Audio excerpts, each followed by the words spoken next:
बहुत समय पहले की बात है। हिमाचल की तराई में एक घना जंगल था जहाँ एक महान तपस्वी ऋषि वास करते थे।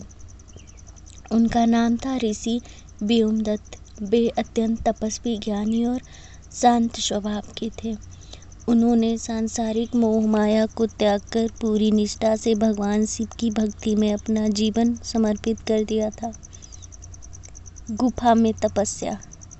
ऋषि व्योमदत्त एक गुफा में रहते थे जहाँ प्रतिदिन प्रातःकाल स्नान कर शिवलिंग का अभिषेक करते, फिर ध्यान में लीन हो जाते। उनका जीवन अत्यंत सरल था। भोजन में केवल फल फूल या कंदमूल लेते, कई बार तो उपवास ही कर लेते। एक दिन जब ऋषि ध्यान में लीन थे, तभी एक छोटा सा मूषक चूहा गुफा में आ गया। मूषक भूखा और डरा हुआ था। ऋषि की आंख खुली तो उन्होंने उसे देखा। उन्होंने प्रेम पूर्वक थोड़े से फल उसके सामने रख दिए। मूषक धीरे धीरे ऋषि के पास आने लगा और उनका सानिध्य पाने लगा। मित्रता का आरंभ। कुछ दिनों में मूषक और ऋषि के बीच अनोखी मित्रता हो गई। ऋषि ने उसे मिथुल नाम से पुकारने लगे।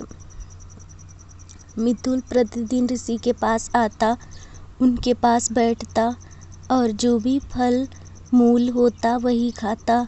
ऋषि उसकी सेवा में कोई कमी नहीं करते थे। लेकिन इस मित्रता से एक और बात हुई। ऋषि का ध्यान अब बार बार मिथुल पर चला जाता। वह जब न आता तो ऋषि चिंतित हो जाते। धीरे धीरे ऋषि की ध्यान शक्ति क्षीण होने लगी। उनकी साधना में बाधा आने लगी। देवताओं की चिंता। स्वर्ग लोक में देवता चिंतित हो उठे। यह वही ऋषि व्योमदत्त थे जिनकी तपस्या से स्वर्ग का संतुलन बना हुआ था।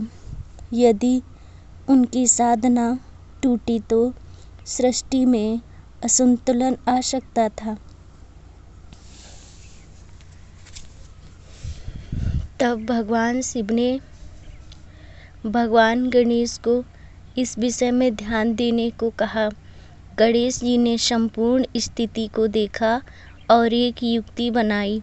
गणेश जी का प्रकट होना।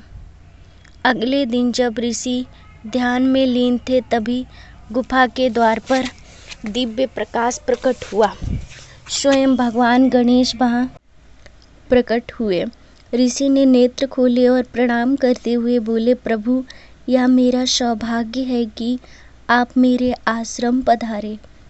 गणेश जी मुस्कुराए और बोले, ऋषिवर, आपकी भक्ति अद्वितीय है, परंतु आपकी साधना में अब एक बाधा आ गई है। ऋषि कुछ हिचकिचाए। प्रभु, यदि आप मूषक मिथुल की बात कर रहे हैं तो वह एक मासूम प्राणी है जिसे मैंने शरण दी है। गणेश जी बोले, यह वही मूषक है जो पूर्व जन्म में एक धनी व्यापारी था। उसने जीवन भर लोभ किया, परंतु मृत्यु के समय भगवान के नाम का जाप किया।